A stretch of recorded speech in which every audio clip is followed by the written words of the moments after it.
抱歉，抱歉，抱歉。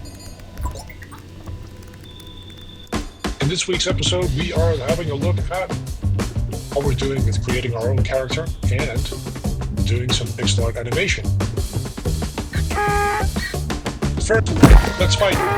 Come on, doggy.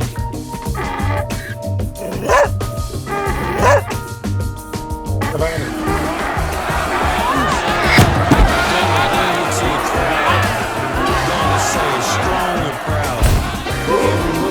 Every sound, gonna turn this thing around.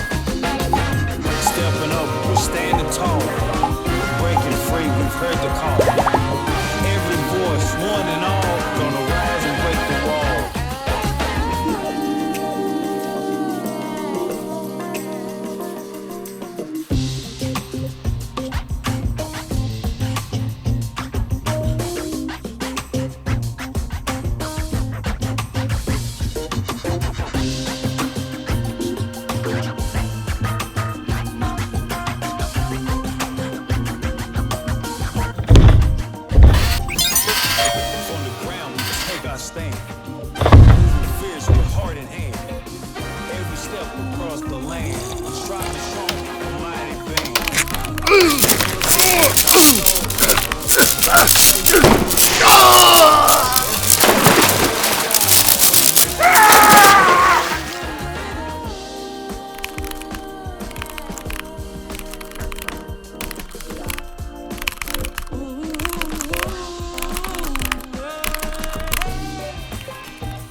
All right, welcome to Friday the 31st of October, Halloween.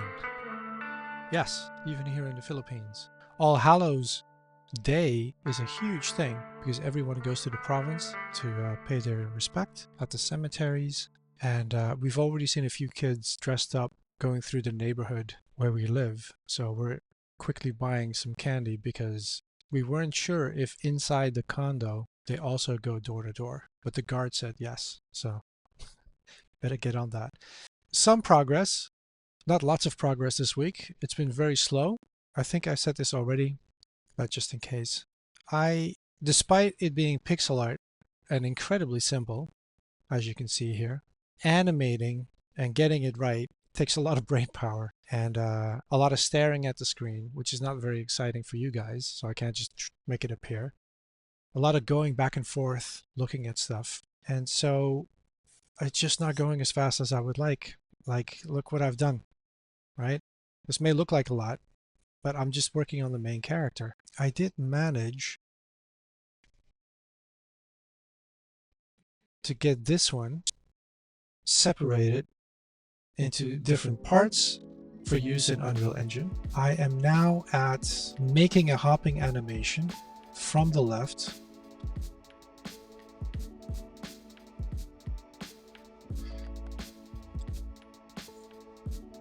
I'm very happy with this, except that it might be too long, too elaborate for gameplay, like for the gameplay to feel right. So what I'm thinking is when I put this in the game, I have to program it in a way, I have to, do the noodling with the node so that the animation plays up until a certain point, and if you don't touch the controller, it will finish running the animation. But if you want to move from a certain point, you can cut out of the animation and jump. I think it's called a jump mode. It's been too long since I've been in Unreal, actually. But then you can jump out and go somewhere else. And because this one in particular is very long, I'm thinking this is more for when you jump off of, like it's top down, when you jump off a high cliff and land, like you get a hard landing, this one plays. But right now, you're hovering. But what if you make a tiny jump and then I want to cut to a hop land quick, as I'm calling it, which is basically like it's just a small height difference, so you just bounce and immediately continue. That is what I'm trying to build right here, right now. So wish me luck.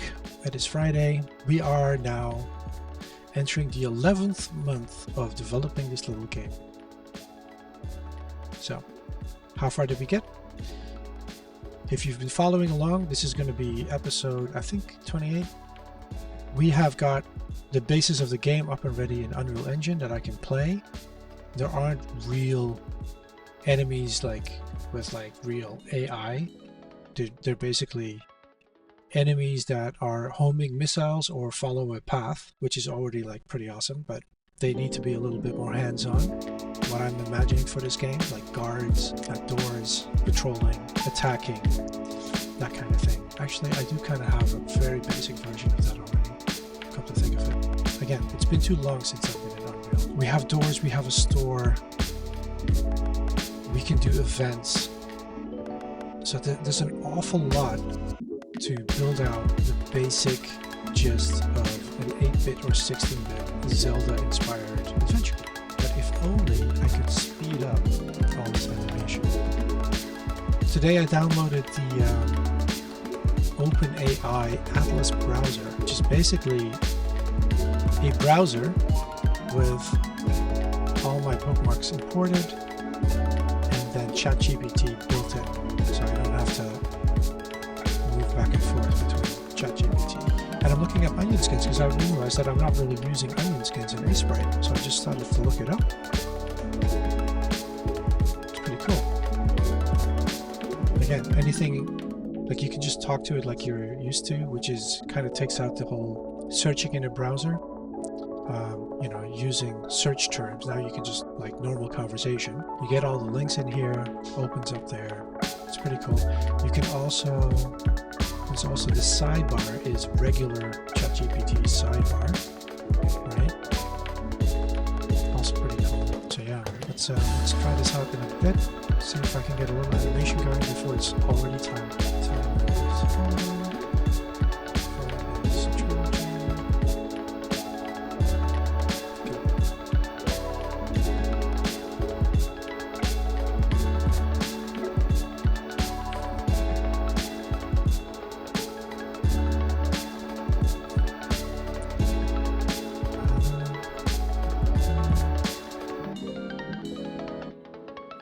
Is this working? Let me just... Oh, it is. Great. So we managed to make a little bit of progress on this Sunday, the 8th of December. And the progress is a single animation. It's almost 1 a.m. But I've done some tweaking.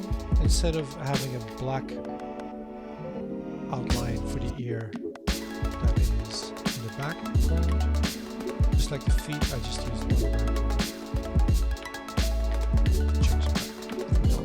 and then I added change some of the colors around, just different skin tones right over here because it was getting a little too bright in the hair. That's about it, right? And I realized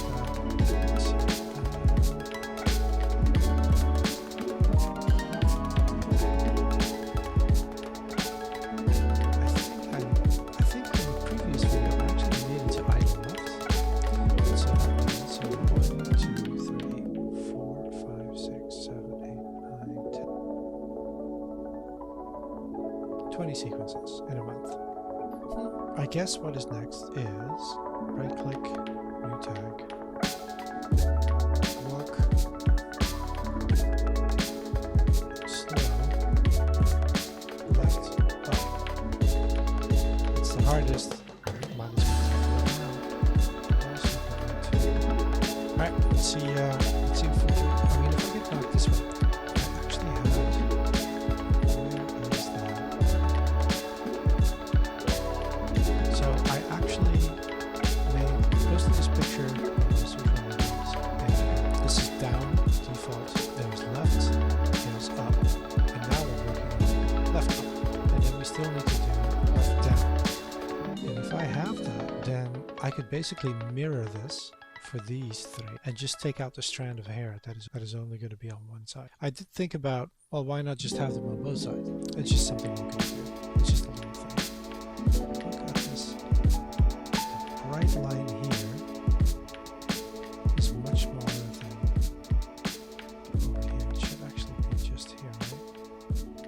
gonna have to change this first.